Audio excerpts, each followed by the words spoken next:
கிறிஸ்துவுக்குள் பிரியமான சகோதர சகோதரிகளே, இந்த காலை வேளையிலும் பிதாவாகிய தேவனுக்கும் கர்த்தராகிய இயேசு கிறிஸ்துக்கும் காலை வணக்கம் தெரிவித்துக் கொண்டு இந்த பாடத்துக்குள்ள போகலாம்.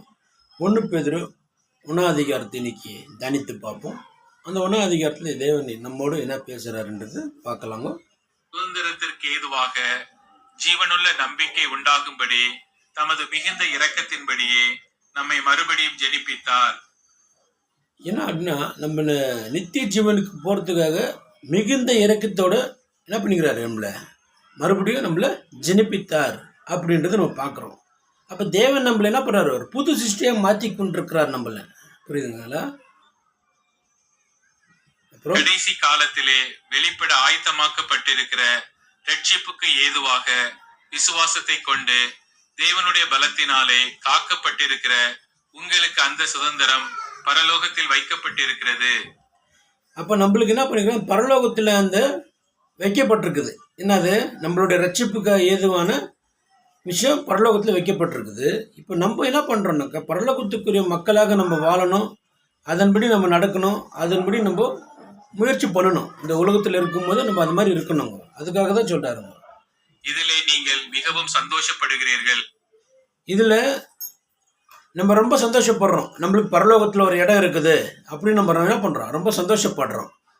சொல்லிட்டு இருக்கு என்னன்றாரு, என்றாலும் துன்பப்பட வேண்டியது அவசியமானதால் இப்பொழுது கொஞ்ச காலம் பலவிதமான சோதனைகளில் துன்பப்பட வேண்டியது அவசியமாக இருக்குது அப்படின்னு சொல்கிறாருங்க. அப்போ இந்த உலகத்தில் துன்பங்கள் வரும், கஷ்டங்கள் வரும், வேதனைகள் வரும், கண்ணீர் இருக்கும், கவலைகள் இருக்கும். ஆனாலும் நம்ம என்ன பண்ணோம், திடன் கொண்டு விசுவாசத்தில் நிலைத்து நின்று நம்ம ஓட்டத்தை ஓடி முடிக்கணும். துக்கப்படுகிறீர்கள்.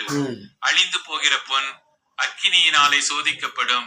அதை பார்க்கிலும் அதிக விலையேற பெற்றதாயிருக்கிற உங்கள் விசுவாசம் சோதிக்கப்பட்டு இயேசு கிறிஸ்து வெளிப்படும் போது உங்களுக்கு புகழ்ச்சியும் கனமும் மகிமையும் உண்டாக காணப்படும். என்ன சொல்றாங்க, அழிந்து போற பொன் அதுவே என்ன ஆகுது, நெருப்புல போட்டு புடமிட்ட பிறகுதான் என்ன ஆகுது, வெளியே வருது. அந்த மாதிரி அதை பார்க்கலாம் நம்மளுடைய விசுவாசம் என்னவா இருக்குது, ரொம்ப அதிகமாக இருக்குது, ஸ்ட்ராங்காக இருக்கணும். புரியுதுங்களா? நெருப்பில் புடமிடுறாங்க தங்கத்தை, அதுக்கப்புறம் தான் இதுவாகுது. அந்த மாதிரி நம்மளுடைய விசுவாசத்தை புடமிட்டு பிறகு தான் நம்ம என்ன பண்ண முடியும், இயேசு கிறிஸ்துவோடைய வருகை வரும்போது நம்மளுக்கு கனமும் மகிமையும் மகிழ்ச்சியும் நம்மளுக்கு கிடைக்கும் பார்க்குறோம். அப்போ என்ன நம்மளுக்கு சொல்கிறாங்க அப்படின்னு பார்த்தீங்கன்னா, நம்மளுக்கு தேவன் என்ன பண்ணுறாருங்க, ஒவ்வொரு நாளும் பாதுகாத்து கொள்றாருங்க. அவரை நீங்கள் காணாமல் இருந்தும் அவரிடத்தில் அன்பு கூறுகிறீர்கள். இப்பொழுது அவரை தரிசியாமல் இருந்தும் அவரிடத்தில் விசுவாசம் வைத்து சொல்லி முடியாததும் மகிமையால் நிறைந்ததுமாய் இருக்கிற சந்தோஷம் உள்ளவர்களாய் களி கூர்ந்து. என்ன சொல்றாங்கன்னாக்கா, நம்ம இயேசு கிறிஸ்துவை பார்க்கல, அவரை தரிசிக்கல, ஆனாலும் நம்ம என்ன பண்றோம், உணர்றோம். நம்ம என்னுடைய நேசகுமாரன், என்னுடைய ஆண்டவர், என்னுடைய ரட்சகர் எனக்காக உயிர் கொடுத்தார், எனக்காக ரத்தம் சிந்திடுறார். புரியுதுங்களா? அவர் வர வரைக்கும் நான் உண்மையாக உத்தமனாக நான் என்னை சீர்படுத்திக்கணும்னு நான் இருக்கணும் அப்படின்னு சொல்லிட்டு நம்மள என்ன பண்ணுறோங்க, இது பண்ணுறோங்க. அதுக்காக தான் நம்மள என்ன பண்ணுறாரு, சீர்படுத்தி கொண்டிருக்கிறாருன்னு பார்க்குறோங்க. உங்கள் விசுவாசத்தின் பலனாகிய ஆத்தும ரட்சிப்பை அடைகிறீர்கள்.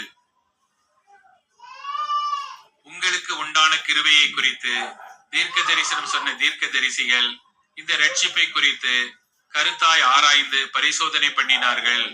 தங்களில் உள்ள கிறிஸ்துவின் ஆவியானவர் கிறிஸ்துவுக்கு உண்டாகும் பாடுகளையும் அவைகளுக்கு பின்வரும் மகிமைகளையும் முன்னறிவித்த போது இன்ன காலத்தை குறித்தார் என்பதையும் அந்த காலத்தின் அப்ப என்னன்றங்க, நம்மளுக்கு முன்னாடி இருந்தவங்க, நம்மளுடைய அப்போஸ்தலருங்க, நம்மளுடைய சீஷருங்க எல்லாமே என்ன ஆயிட்டாங்கன்னாக்கா, நம்மளுக்கு ஒரு முன்னோடியாக என்ன பண்ணிட்டாங்க, வாழ்ந்து காமிச்சிட்டாங்க இப்படிதான் இருக்கணும்னுட்டு. அதுக்காக தான் நம்மள என்ன பண்ணுறாரு, இன்னும் சீர்படுத்தின்றது நம்ம பார்க்குறோங்க. நம்ம என்ன அப்படின்னு பார்த்தீங்கன்னாக்கா, பரலோகத்திலிருந்து வந்த வார்த்தைகள் இன்னைக்கு நம்மளோட இதயத்தில் வந்து நிற்கிதுனாக்கா, எப்படி எத்தனை 1000 வருஷத்துக்கு அப்புறம் என்ன ஆயிருக்குது பாருங்க. ஒருத்தர் மூலியமாக போய் தேடி இன்னைக்கு நம்மக்கிட்ட வந்திருக்குதுங்க. அப்போ என்ன பண்ண, நம்மக்கிட்ட வந்திருக்கிற வார்த்தைகளை நம்ம பெற்றுக்கொண்டு அதன்படி நம்ம வாழ்ந்தாக்கா, நம்ம பரலோகத்துக்கு ஆயத்தம் ஆகிறதுக்கு ரெடி ஆகிட்டாக்கா, தேவ தூதர்கள் என்னவா இருக்கிறாங்க, ஆசையாக இருக்கிறாங்க நம்மளை பார்க்குறதுக்கு. பாருங்க, அது ஆகையால் நீங்கள் உங்கள் மனதின் அறையை கட்டிக்கொண்டு தெளிந்த புத்தியுள்ளவர்களாய் இருந்து இயேசு கிறிஸ்து வெளிப்படும் போது உங்களுக்கு அளிக்கப்படும் கிருபையின் மேல் பூரண நம்பிக்கை உள்ளவர்களாய் இருங்கள். நம்மளோட நம்பிக்கை எப்படி இருக்கணுங்க? இயேசு கிறிஸ்து வரும்போது எனக்கு என்ன பண்ணுவார்? நம்மளுக்கு ஒரு மகிமையை தருவார், ஒரு நம்பிக்கையை தருவார். அந்த நம்பிக்கையில் நம்ம என்ன பண்ணணும்? நம்பிக்கையோடு இருக்கணுன்றதை நம்ம பார்க்குறோங்க. நீங்கள் முன்னே உங்கள் அறியாமையினாலே கொண்டிருந்த இச்சைகளின்படி இனி நடவாமல் கீழ்ப்படுகிற பிள்ளைகளாயிருந்து உங்களை அழைத்தவர் பரிசுத்தராய் இருக்கிறது போல். இது என்ன சொல்றாங்க பாருங்க, உங்களுக்கு முன்னாடி நீங்க இருந்த அறியாமை விட்டுருங்க. புரியுதுங்களா? உங்களை அழைத்தவர் பரிசுத்தராக இருக்கிறது போல நீங்க எல்லா விஷயத்திலும் பரிசுத்தராக இருந்து உங்களுடைய வாழ்க்கையை சீர்படுத்துங்கன்றாங்க. நீங்களும் உங்கள் நடக்கைகள் எல்லாவற்றிலேயும் பரிசுத்தராய் இருங்கள். நான் பரிசுத்தர், ஆகையால் நீங்களும் பரிசுத்தராய் இருங்கள் என்று எழுதியிருக்கிறது. நம்மளுடைய தேவன் என்ன சொல்றாரு? நான் பரிசுத்தர், நீங்களும் பரிசுத்தராக இருங்கன்றார். நம்ம பரிசுத்தர் ஆகிறதுக்காகத்தான் இத்தனை நாள் நான் பண்ணுகிறாரு, காத்துன்னு இருக்கிறது. நம்ம பரிசுத்தம் ஆயிட்டோம்னாக்கா இயேசு கிறிஸ்துவோட வருகை ரொம்ப சமீபம் வந்துடும் பார்க்கிறோம். அன்றியும் பட்சபாதம் இல்லாமல் அவனவனுடைய கிரியைகளின்படி நியாயம் தீர்க்கிறவரை நீங்கள் பிதாவாக தொழுது கொண்டு வருகிறபடி. அப்போ என்ன அப்படின்னு பார்த்தீங்கன்னா, நம்மளுடைய வாழ்க்கையில் நம்ம எதை செய்கிறோன்றது ரொம்ப முக்கியமாக இருக்கும். தேவனுடைய மக்களாக இருந்து நம்ம தேவனுடைய காரியங்களை செய்து கொண்டிருக்கும்போது தேவன் என்ன பண்ணுறாரு? மகிமை அடைகிறாரு. சொல்கிறாங்க, உங்களை வெள்ளியாலும் பொன்னாலும் உங்களை என்ன பண்ணல, மீட்டு எடுக்கல. இயேசு கிறிஸ்துவோடைய விலையேற பெற்ற ரத்தத்தினால உங்களை மீட்டு எடுத்திருக்கிறது. அதனால என்ன பண்ணுங்க, நீங்கள் இந்த உலகத்தில் நீங்கள் வாழ்கிற இடத்துல உண்மையாகவும் உத்தமனாகவும் நீதியாகவும் நீங்கள் வாழ்ந்து அவருக்கு அவருடைய நாமத்தை மகிமைப்படுத்துங்க அப்படின்னு சொல்லிட்டு நம்ம பார்க்குறோம். நிற்கிறதும் ஜீவன் உள்ளதுமான தேவ வசனமாகிய அழிவில்லாத வித்தினாலே மறுபடியும் ஜெனிப்பிக்கப்பட்டிருக்கிறீர்களே. மாம்சம் எல்லாம் புல்லை போலவும் மனுஷருடைய மகிமை எல்லாம் புல்லின் பூவை போலும் இருக்கிறது. புல் உலர்ந்தது, அதன் பூவும் உதிர்ந்தது. கர்த்தருடைய வசனமோ என்னென்றைக்கும் நிலைத்திருக்கும். உங்களுக்கு சுவிசேஷமாய் அறிவிக்கப்பட்டு வருகிற வசனம் இதுவே.